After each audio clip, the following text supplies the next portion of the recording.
ফ্যাসিবাদের ঠিকানা। বিদ্যমান কাঠামো নয় বরং নতুন রাজনৈতিক বন্দোবস্তের মাধ্যমে ফ্যাসিবাদী ব্যবস্থার বিলোপ করতে হবে এমন দাবিতে সাম্প্রতিক সময়ে নতুন সংবিধানের আওয়াজ উঠেছে অভ্যুত্থানকারী শিক্ষার্থীদের বিভিন্ন প্ল্যাটফর্ম থেকে।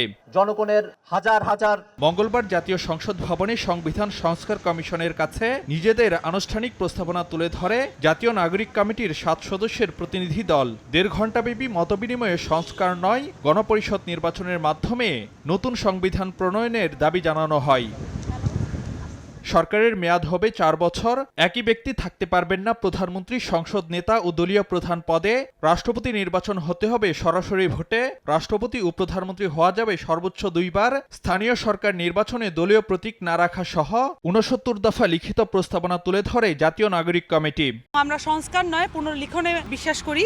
নতুন লিগ্যাল ফ্রেম অর্ডারের আন্ডারে আমরা গণপরিষদ নির্বাচন চাচ্ছি এবং আমরা গণভোটের আইন প্রণয়ন করতে হবে সংবিধানের আন্ডারে এবং 2/3 ভোটের মাধ্যমে যে নতুন সংবিধানকে চেঞ্জ করার যে প্রক্রিয়াটা আছে আমরা চাই যে সেই প্রক্রিয়াটা আর না থাকুক। আমরা চাচ্ছি যে জীবনে কেউ 2 বারের বেশি প্রধানমন্ত্রী হতে পারবেন না।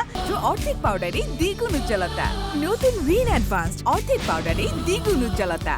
পুনর্লিখিত সংবিধানে নতুন 5 মূলনীতি ও দ্বিতীয় প্রজাতন্ত্র ঘোষণাপত্র যুক্ত করার প্রস্তাব তুলে ধরে প্রতিনিধি দল। সব মিলিয়ে ফ্যাসিবাদী ব্যবস্থার বিলোপ এবং নতুন রাজনৈতিক বন্দোবস্তের জন্য যা প্রয়োজন একটি নতুন সংবিধান আমাদের 24-এর অভ্যুত্থানে যারা শহীদ হয়েছেন তাদের আকাঙ্ক্ষাকে ধারণ করে, 71-এ যারা শহীদ হয়েছেন তাদের আকাঙ্ক্ষাকে ধারণ করে যে সংবিধানটা কোনো দলের প্রভাবমুক্ত হবে সেরকম একটা সংবিধানের প্রস্তাবনা আমরা রেখেছি। আমরা চাই বাংলাদেশের মানুষ আমাদের এই সংগ্রামের সাথে থাকবে। যদিও নতুন সংবিধান নয় বরং বিদ্যমান সংবিধানে সংশোধনী আনার কথা বলছে বিভিন্ন রাজনৈতিক দল। এমন অবস্থায় নিজেদের দাবি পূরণের ব্যাপারে কতটা আশাবাদী জাতীয় নাগরিক কমিটি? রাজনৈতিক দলগুলোর কাছে আমরা বিনীত আহ্বান রাখবো যে জনগণের যে ম্যান্ডেট, জনগণ যে ফ্যাসিবাদী ব্যবস্থার বিলোপ চেয়েছিল, নতুন রাজনৈতিক বন্দোবস্তের পক্ষে জনগণ তাদের যে প্রত্যাশা ব্যক্ত করেছে সে প্রত্যাশার সঙ্গে যেন রাজনৈতিক দলগুলো তাদের একমত রাখেন। বিরোধী দলীয় নেতার ছায়া মন্ত্রিসভা গঠন, প্রতি বিভাগে হাইকোর্টের বেঞ্চ, সব স্থানীয় সরকার নির্বাচনে নতুন পদ সৃষ্টি করে অনূর্ধ্ব ৩০ বছর বয়সীদের নির্বাচনে প্রতিযোগিতা করার ব্যবস্থা সংবিধানে অন্তর্ভুক্ত করার প্রস্তাব তুলে ধরে জাতীয় নাগরিক কমিটি। ফারুক ভিয়া রবিন, সময় সংবাদ, ঢাকা।